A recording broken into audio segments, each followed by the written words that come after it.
इस्लाम party जी मालेगावमध्ये सर्वाधिक नगरसेवक निवडून आणले, त्यांनी शहरामध्ये आपल्या संभाजीनगर शहरामध्ये मीटिंग घेतली आणि ते इथे पार्टीचे पाय रोवू इच्छित आहेत आणि त्यांचं असं म्हणणं आहे की MIM हा मुस्लिम मतांचा बाजार करणारी पार्टी आहे. ठीक आहे ना, लोकशाहीमध्ये सर्वांना अधिकार आहे. त्यांनी पार्टी स्थापित केलेली आहे, माझी शुभेच्छा आहे त्यांना. आणि फक्त औरंगाबाद नाही तर ते स्वाभाविक आहे, एक पक्ष स्थापित केल्यानंतर 1-2 शहरापुरता ते मर्यादित राहणार नाही आहे. ते आता महाराष्ट्रभर जाणार आहे. आमची शुभेच्छा आहे त्यांना. ईद नंतर ते मेळावा पण घेत आहेत. स्वागत आहे ना. म्हणजे एक पक्ष जेव्हा तयार होतो तर ते सगळं काही करतं ना आपला पक्ष वाढवण्यासाठी.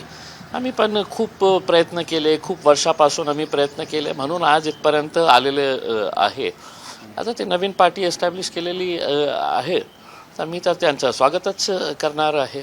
आणि ज्यांनी स्थापित केलेली आहे, आसिफ भाई ते माझ्यासोबत आमदार होते, आमचे चांगले मित्र आहे, ते चांगलं काम करत आहे. तर काही हे नाही आहे. लोकशाहीचं हेच तर ब्युटी आहे. त्यांनी तुमच्यावर आरोप असा केला की मुस्लिम धर्मांच्या मतावर MIMने धंदा मांडला. आता काय आहे की सगळं लोकांना MIM जे आहे ना ते एक सॉफ्ट पंचिंग बॅगसारखं आहे.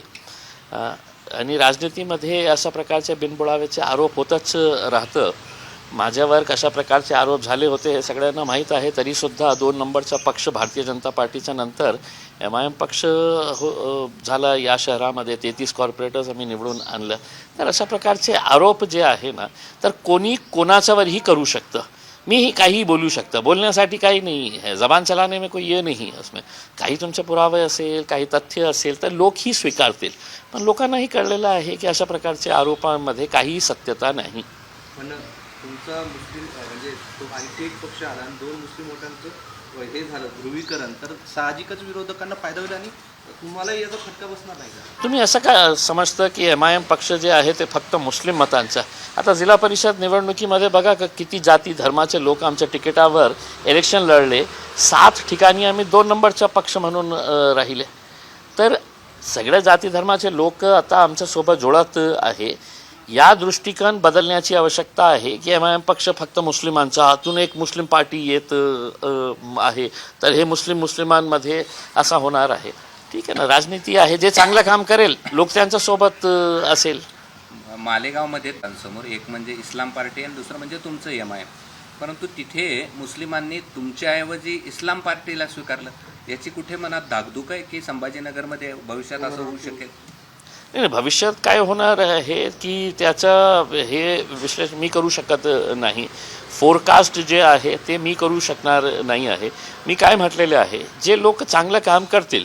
आता माझ्या 33 कॉर्पोरेटर्स निवडून आले, त्यांनी खूप चांगलं काम केलं तर कितीही पक्षांना येऊ द्या, काही परिणाम होणार नाही. आणि समजा कॉर्पोरेटर्सने चांगलं काम केलं नाही, मी काही चांगलं काम केलं नाही आहे, तर लोक पुन्हा असं पक्षांना घरी बसवणार आहे. मालेगावमध्ये असं काय झालेलं आहे याचं आम्ही विश्लेषण केलेलं आहे, त्याची स्टडी केलेली आहे, त्याची रिपोर्ट मागवलेली आहे की आम्हाला कमी सीट्स का मिळालेले हे करके. असं की तुमच्या इस्लाम पार्टीच्या त्या मेळाव्यामध्ये उपस्थित होते. हेच लोकशाही म्हटलं ना मी. कोण कुठेही जाऊ शकतं. माझे काही लोक तिथे गेले म्हणजे इतकं मोठं हे नाही आहे. दररोज मी पक्षांतर कसा होत आहे. आज काँग्रेसमध्ये बसलेला माणूस दुसऱ्या दिवशी भगवा रुमाल घालून शिवसेना किंवा भारतीय जनता पार्टीसोबत जातो.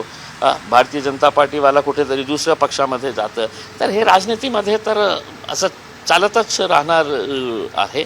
मी त्यांनाही हार्दिक शुभेच्छा देतो जे लोक आमच्याकडून गेलेले आहे. तुमच्यातील नाराजीतूनच काहीतरी इस्लामी पार्टीचा जिल्ह्यामध्ये आणून MIMची ताकद कमी करण्याचा प्रयत्न सुरू आहे, काय सांगितलं? तुम्हाला विश्वास होतं का की MIM पक्षाला या शहरामध्ये 33 कॉर्पोरेटर्स निवडून येतील? म्हणजे कोणत्याही चॅनल्सने, कोणत्याही रिपोर्टरने, कोणत्याही न्यूजपेपरने हे सांगितलं नाही होते.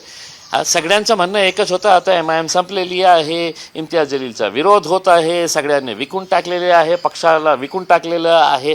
कशाच्या आधारावर? हेच लोक जेव्हा आरोप करत होते, लोकांनी स्वीकारलं नाही ते आरोप. ते म्हटलं नाही हे सगळं चुकीचे आरोप आहे, म्हणून इतकं मोठं यश मिळालेलं आहे.